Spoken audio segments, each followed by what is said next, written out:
대한민국 현안들 솔직하게 얘기해 보겠습니다.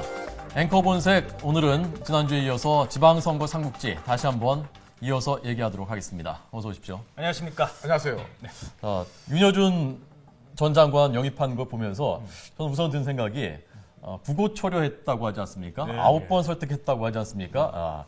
이게 말이 9번이지 우리가 예컨대 우리가 인터뷰 누구 대상을 섭외할 때도 한 번 거절당했는데 그 사람한테 또 요청하는 건 사실 쉽지 않거든요. 예. 한 번 거절당했는데 또 될까 하는 현실적인 측면도 있고, 그리고 뭐 자존심도 있고 그런 거 아닙니까? 그런데 3번도 아니고 9번을 요청했다. 물론 그 9번에는 뭐 다른 사람 통해서 뭐 이렇게 했거나 뭐 그런 것 아마 다 포함됐겠죠. 그렇지만 집요해진 건 분명한 것 같다. 그리고 윤 장관 표현대로 하면은 강인해진 것은 분명한 것 같다. 좀 정치인스러워지는 게 아니냐, 안철수가. 그런 느낌이 저는 들더라고요. 예. 어떻게 보셨어요? 그냥 부고초려만 했던 게 아니라 네. 이 사람은 자기 편이 아니어서 문재인 의원을 도왔던 사람 아닙니까? 처음에는 멘토로, 안철수의 멘토로 시작을 했습니다만 문재인 의원한테 같이 갔다가 다시 그게 사실 쉽지 않은 결정이었다는 거죠. 그리고 득실을 따졌을 때 득만 있느냐, 실도 있다는 겁니다. 왜냐하면 뭐 윤여준 전 장관이 책사라는 이미지도 있고 또 구시대 인물이라는 것도 있거든요. 네. 거기에 대한 그 찬반을 떠나서 어찌됐든 지금 나한테 제일 필요한 게 뭐냐? 전략이다. 머리를 쓸 때다. 이제는 얼굴 잘생긴 것만 갖고는 안 된다. 나도 이제 머리를 보여줄 때다. 이런 얘기를 할 때라면 이제는 정말 제대로 한번 해보겠다는 의지는 느껴집니다. 네. 저도 윤여준 전 장관을 안철수 새정치추진위원회에서 영입하는 것을 보고 야, 이제 지방선거가 달아오르고 있구나라는 거 생각이 들었어요. 특히 윤여준 전 장관 같은 경우에는 뭐 경향신문, 동아일보 기자 출신이고 그리고 공보관을 오래 했거든요. 네. 그 전두환 정권 때도 공보수석을 했었고 그리고 잘 아시다시피 김영삼 대통령 시절에는 환경부 장관도 했었고 그래서 탄탄히 이 정치 쪽에는 발도 넓고 생각도 넓어요. 저도 취재하다가 몇 번 뵀었거든요. 보면 굉장히 전략가예요. 치밀해요. 그래서 안철수 새정치추진위원회에서 일단 윤여준 전 장관을 영입한 것은 여러 가지 선거 전략을 짜는 데에서는 굉장히 득이 될 것이다라는 생각이 들어요. 물론 과거 새누리당에서 또 여의도연구소장도 하고 그리고 캠프에서 선거 전략을 많이 했었어요. 사실 이회창 전 대통령 후보 때의 선거 전략 위원장도 했었고요. 그래서 이제 철새 정치 이미지가 좀 있어서 그렇지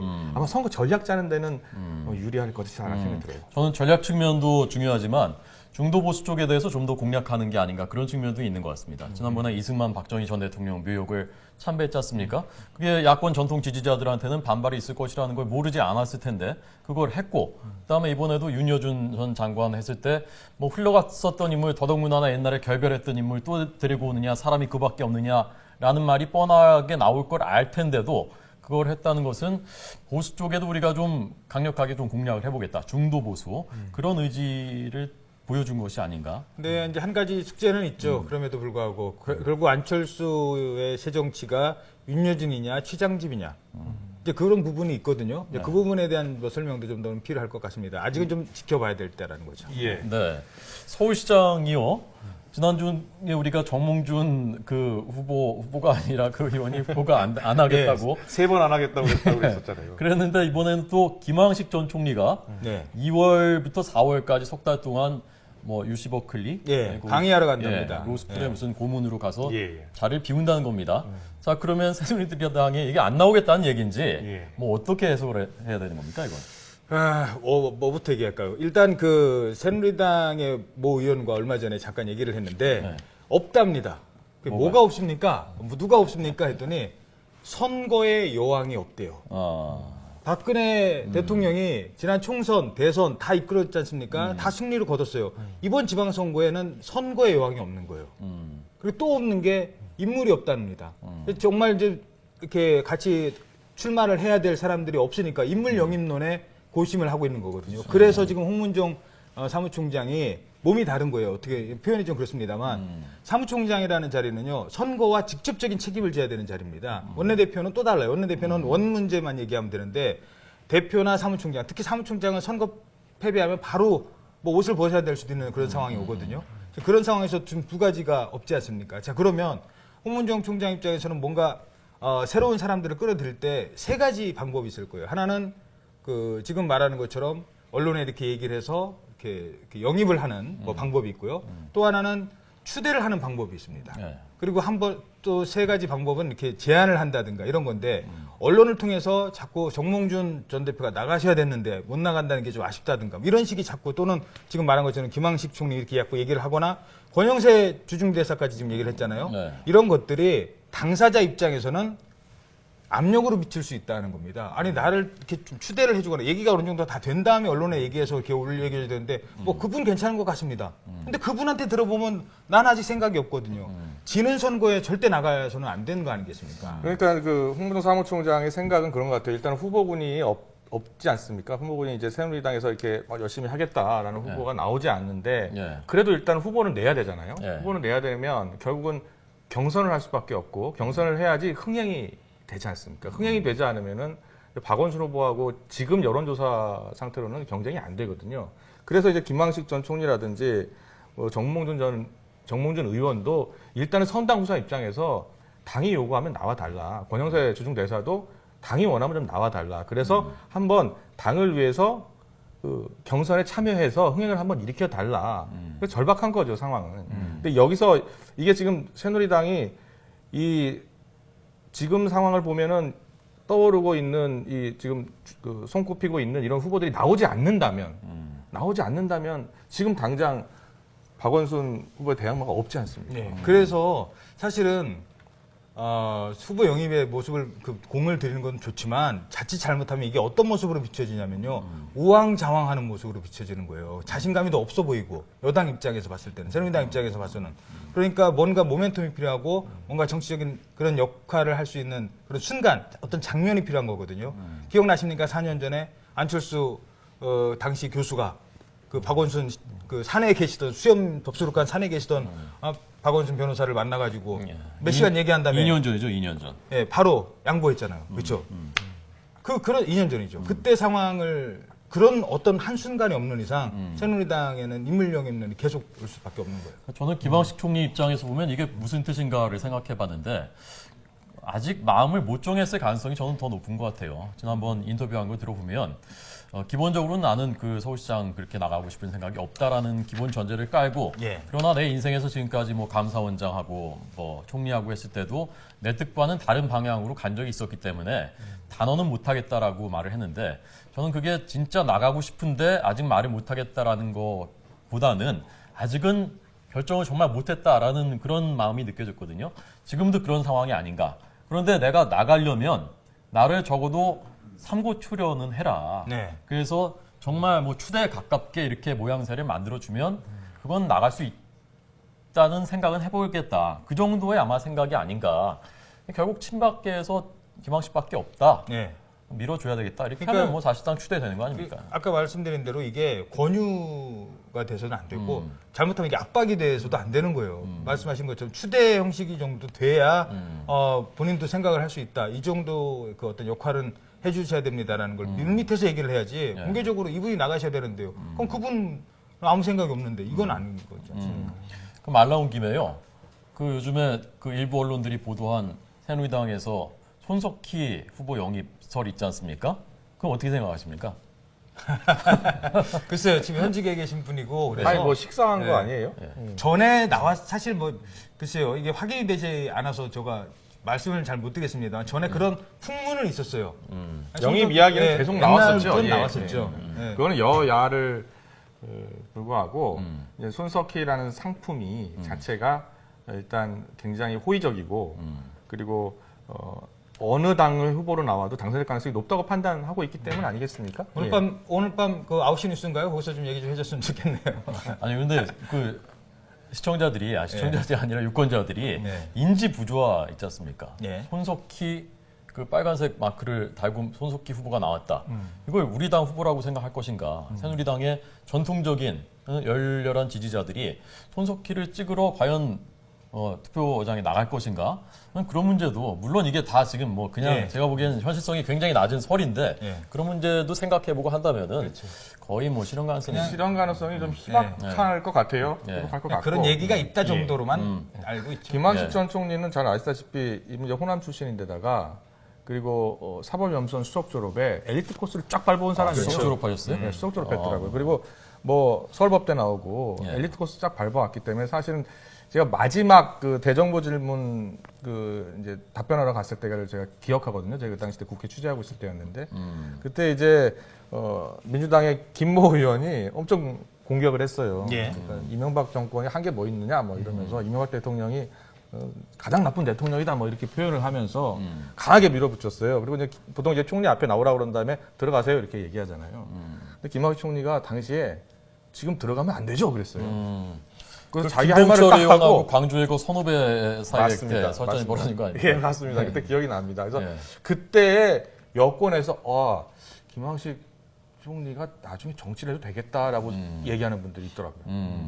자, 오늘 호남 얘기도 우리가 해야 되고 예. 요즘에 또 다른 부산이 지역, 부산이. 뜨거워지고 있거든요. 예. 부산이. 자, 우선 호남 얘기부터 한번 해볼까요? 호남. 호남 어떻습니까?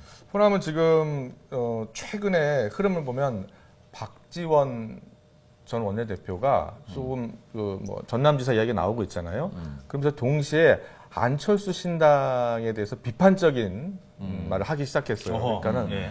안철수 신당에 대한 인기는 물거품이 될 것이다. 뜬구름이고 물거품이 될 것이다. 라면서 이제 각을 세우기 시작했어요.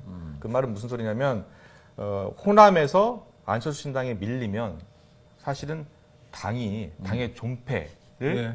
할 정도로 위험한 상황이다 이렇게 판단하고 있는 것 같아요. 그리고 본인도 전남지사 출마할 생각이 없다라고 계속 얘기하고 있습니다만 또 당에서 요구하면 출마하실 수도 있을 것 같아요. 정치는 생물이다라는 말도 또 하셨더라고요. 그 말이 이럴 때 많이 하는 말이거든요. 네. 어떻게 될지 어떻게 될지 모른다. 모른다. 마음은 좀 제가 볼 때 마음이 있는 것 같은데. 민주당이요. 네.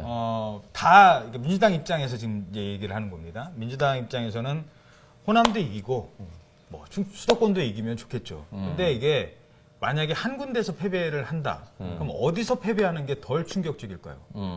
수도권에서 패배를 했는데 호남은 지켰다. 그러면 민주당으로서의 그 어떤 존립 가치는 계속 갈 겁니다. 근데 수도권에서는 이겼는데 박원순 시장 뭐 해서 이겼는데 호남에서는 안철수 신당에게 밀렸다. 한 군데라도. 예, 근데 하나만 광주 선택하라 하나라도. 한다면, 예, 하나나 두 군데 만약에 그런 일이 벌어졌다면, 그러면 민주당한테는 정말 큰 충격이 오는 거예요. 그러니까 호남은 반드시 지켜야 돼. 그 김한길 대표가 1월 1일 지나서 제일 먼저 찾아간 곳이 그래서 호남인 거예요. 우리의 그 기본 바탕 뿌리를 지키자라는 그런 차원이 있었던 거죠. 절박합니다 지금. 그 호남이 저는 사실 서울시장 선거보다 광주시장 선거가 더 이번에 네. 주목해야 될 포인트라고 보는 네, 건데 그래서. 서울시장은 민주당이 갖고 있단 말입니다. 새누리당이 설령 탈환을 못하더라도 예.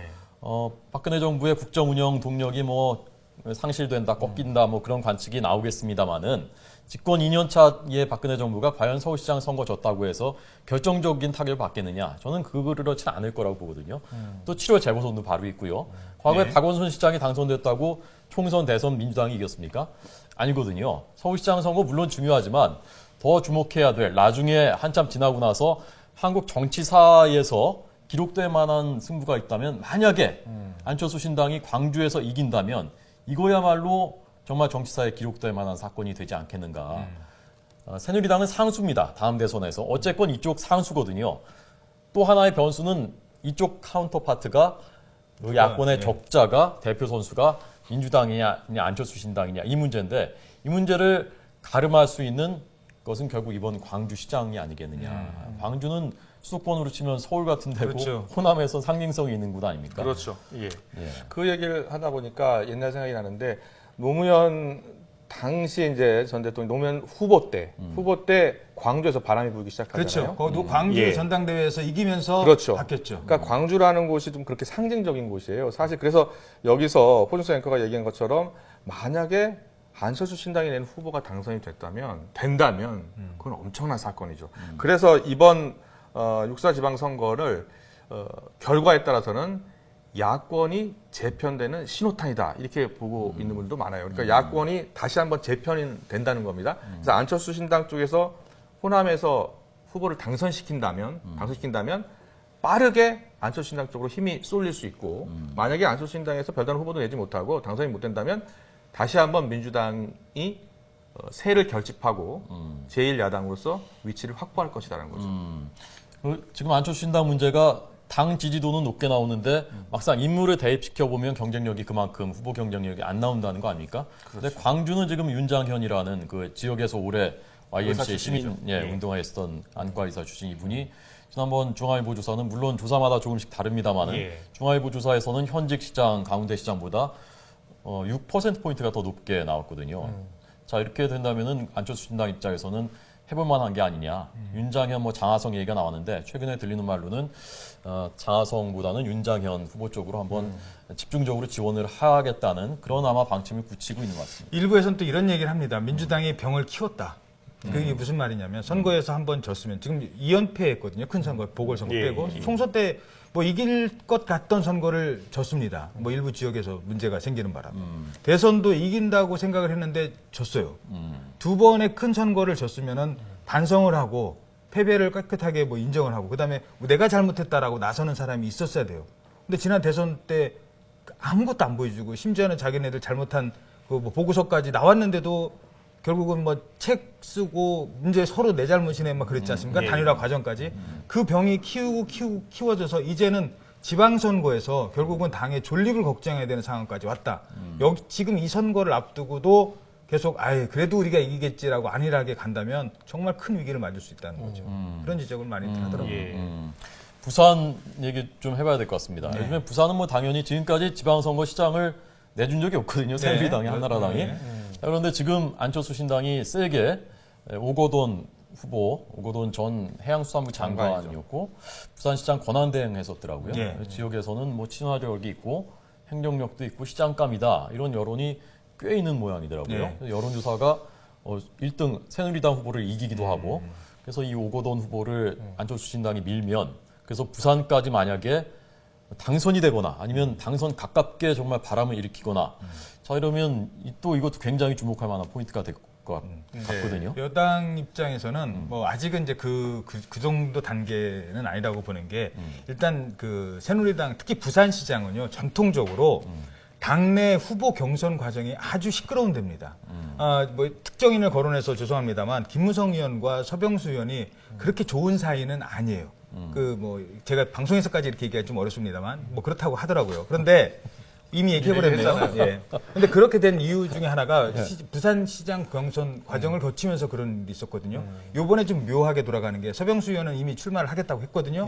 박민식 의원이 또 나서고 있습니다. 재선이거든요. 이 박민식 의원이 누구의 지원을 받느냐를 가지고 지금 경쟁을 하고 있어요. 박민식이냐 서병수냐. 지금 근데 아직 이 싸움이 결정이 안 났어요. 이 싸움이 결정이 나야 그 다음에 오거돈과 아직 큰 이 준결승 이게 사실 결승전과 같은 준결승이 끝나지 않았기 때문에 아니 권철현 의원은 안 나온답니까? 권철현 의원도 나오죠. 제가 지금 일일이 다 있습니다. 또 얘기할까요? 유기준 의원도 있고요. 죄송합니다. 일부 의원님들은 이름을 제가 거론을 못했어요. 얘기 중에 아무튼 잘해야 되겠어요. 이런 얘기할 때는 얘기 다 해야 되는데 아무튼 그런 상황에서 준결승을 지금 큰 빅매치를 앞두고 있는 상황이기 때문에 그거 끝난 다음에 여당의 후보가 결정이 되고 그 다음에 오거돈 얘기를 해야 됩니다. 지난 지방선거 때 야권에서는 김정길 전 장관이 나왔었잖아요. 지난번에 김정일 장관 나왔어서 거의 지지율이 거의 붙었을걸요? 그 당시 때도 그때 민주당 후보들이 바람이 불면서 굉장히 아주 근접하게 근소하게 했던 걸로 알고 있는데 거기에는 문재인 의원이 있지 않습니까? 문재인 의원이 지난 대선 때 대선 후보로서 그리고 또 다시 한번 도전하겠다는 뜻을 간접적으로 내비친 거 아니에요, 요즘요, 사실은. 그래서 문재인 의원이 역시 또 민주당 후보가 나온다면 적극적으로 밀 겁니다. 그럼 야권에서도 또 분열이 될 수 있는 거죠. 그러니까 이거는 결국은 지금 야권에서는 사실상 이번 선거 이후 재편을 고민하고 있거든요. 그래서 다 연대를 하지 않겠다라고 일단 얘기하는 겁니다. 그러니까 안철수 신당도 연대하지 않겠다라는 뜻을 밝혔고 민주당도 최근에 연대 얘기는 아직 논할 단계도 아니다. 서로 지금 다 각자 도생하겠다 그런 그렇죠. 입장이에요. 그런 입장이에요. 그게 그게 지방선거 끝나고 나서 야권 재편을 내가 주도적으로 하겠다라는 뜻이거든요. 예. 근데 물론 이건 이제 가봐야지 압니다. 그렇죠. 네, 6월 지방선거 직전 뭐 한 달, 두 달 전에 어쩔 수 없이 또 단일화 얘기 나올 수밖에 없거든요. 그래서 지금 야권 연대 또는 뭐 선거 이게 무슨 뭐 야합이냐 아니냐 이런 얘기가 나올 수 있는 데는요. 제일 좀 그 관심 지역이 어디냐면 충청 지역입니다. 자연스럽게 충청 지역 얘기를 하게 되는데 네. 부산이나 광주는 이제 안철수 의원이 어느 정도 뭐 후보를 내느냐 안 내느냐 지금 전략적으로 사람들이 인정을 하는 데인데 충청 지역은요. 안철수 의원 입장이나 안철수 신당 입장이나 민주당이나 새누리당이나 여기는 양보 못하는 곳이에요. 여기는 이른바 이제 무주공산 아닙니까? 어떻게 보면은 아무 지금까지 전통적인 지지 기반이 좀 떨어지는. 충청에서 안철수 신당 지지율이 어떻게 나오나요? 일단은 충청 지역도 뭐 나쁘진 않은데 네. 지난 제가 이제 뭐 구체적인 뭐 통계치를 없이 말씀드리긴 좀 어렵습니다. 통계치를 말씀드리면 지난 총선 때 이미 새누리당이 압승을 했던 지역이고요. 대선 때도 새누리당이 상당히 유리했던 지역입니다.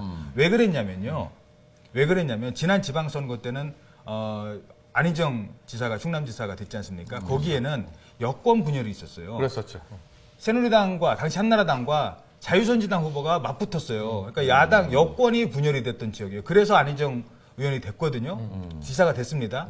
그런데 안희정 의원에 대한 그 주변의 평가는 어땠냐면 친노고 조금 까칠할 거라고 생각을 했는데 사람들이 충남 사람들이 이 양반 아닙니까? 예의 바르고 그런 거 좋아하잖아요.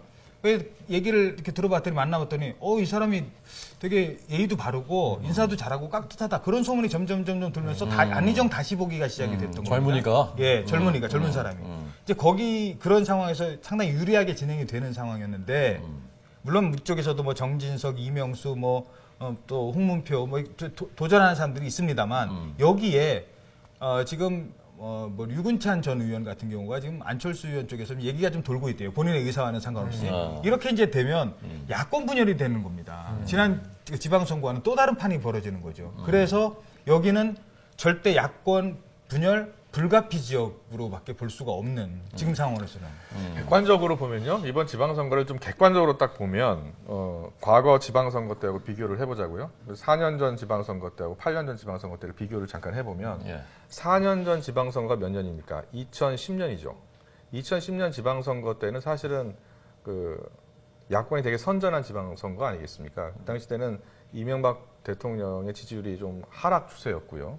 그리고 물론 그때 천안함 폭침 사건이 있었지만 그 사건의 역풍도 사실은 역풍이 불었습니다. 있었죠, 그때. 역풍이 네. 불었어요. 네. 그래서 숫자 지방선거는 야당이 더 승리한 선거였고 그 전 2000 그럼 몇 년? 6년이 되죠. 2006년. 네. 그때는 또 반대로 노무현 전 대통령의 지지율이 굉장히 안 좋을 때였어요. 그렇죠. 안 좋을 때였어요. 그래서 그때는 여당이 유리한 선거 구도였던 거예요. 근데 지금은 잠깐 보면은 지금 박근혜 대통령의 지지율이 약 50% 안팎, 최근에 이제 50%좀 넘어섰더라고요. 그리고 최고는 이제 70%까지 가고요. 그래서 그 과거 두 번의 지방선거와 비교해 보면 일단 대통령의 지지율 측면에서는 좀 유리해요. 유리하고 그리고 야권 같은 경우에는 지금 안철수 신당이 또 나오지 않습니까? 지금 후보를 뭐 낼지 안 낼지는 확실히 모르지만 거의 내는 쪽으로 단다면 야권은 오히려 표가 분산되는 상황이고요. 네. 여권은 그래도 일단은 뭐 한 후보를 내게 되면 일단 구도상으로는 더 유리한 상황인 겁니다. 그래서 일단 그게 지금 기본 베이스고요. 그 다음에 중요한 게 항상 선거는 낙관을 하면 위기를 불러오잖아요. 그럼요. 낙관하면 위기를 반드시 불러요. 예. 제가 지난 총선 때 19대 총선 때 사실은 민주당이나 야권이 통합을 했었어요. 그래서 지지율이 처음으로 제가 기억을 하는데요. 2012년 3월에 지지율이 38% 정도 나왔어요. 야권 지지율이. 처음으로 새누리당을 눌러서 역전했을 때였어요. 근데 뭐 200석 넘을 수도 있다는 그랬었죠. 그런데 어떻게 됐습니까? 결과는? 그때 사무총장이 누구냐면 박선숙 전 의원이었는데 네. 박선숙 사무총장이 무슨 얘기를 했었냐면 기자들한테 이런 얘기를 했어요. 낙관이 경쟁을 부르고 경쟁했더니 위기가 오더라. 그게 무슨 소리냐면 후보만 되면은 그러니까 공천만 받으면 당선될 수 있구나 이런 낙관론이 막 퍼지기 시작하니까 네. 경쟁을 하는 거예요. 서로 그렇죠. 네. 서로 경쟁을 붙으면서 볼썽사나운 모습들이 나타나기 시작합니다. 그때 모 최고위원이 뭐 사퇴하고 공천 이거 보이지 않는 손이 있다 막 이런 이야기 나오면서 약간의 그 분열되는 모습을 보였거든요. 마찬가지입니다. 제가 지금 아까 말씀드린 이유는 뭐냐면 새누리당도 지금 객관적인 상황은 나와요. 예. 하지만 이게 이 낙관론이 이제 좀씩 퍼지고 그렇게 돼서 서로 경쟁하고 싸우고 난 출마 못하겠다. 뭐 이거 유리하지 않는데 내가 왜 나가냐. 뭐 이런 식으로 나오면은 절박함이 없으면. 그렇죠. 예. 그런 선거가 될 수 있다는 거죠. 네. 과거 선거 사례를 보면 그래요. 자, 오늘 앵커 본색 지방선거 삼국지 얘기했습니다. 자, 한마디씩 이번에는 끝날 때 한마디씩 하는 한마디씩 겁니까? 정리를 네. 각자 정의하는 또는 뭐 이렇게 해보도록 하겠습니다. 정점에 앵커 먼저 하실까요? 네. 그러니까 지방선거가 무엇이냐, 뭐 그런 얘기를 한다면 저는 무덤이자 도약대다라고 생각을 합니다. 이게 큰 뜻을 품은 정치인들 같은 경우 이제 광역단체장을 말씀드리는 겁니다만 여기를 기반으로 나의 대통령의 꿈을 이루겠다라고 하는 분들이 많지 않습니까? 그런 분들에게 도약대가 될 수 있죠. 하지만 거기서 만약에 진다면 이거는 정치인으로서 돌이킬 수 없는 또 무덤이 되기 때문에 그 동전의 양면이죠. 뭐 그렇게 분석을 할 수 있을 것 같습니다. 저는 92년 미 대선 때 클린턴이 그때 인기 아주 높았던 부시랑 붙으면서 했던 말이 바보야 문제는 경제야. 대선 때. 네, 경제가 진짜 중요하다. 예. 그 말을 원용하자면 바보야는 뭐 그렇고요. 예. 문제는 광주야. 라고 얘기하고 있습니다. 광주를 주목해야 된다. 뭐 저는 뭐 아까 잠깐 언급했는데 이번 선거는 향후 대선 잠룡들의 디딤돌이 될 수 있다.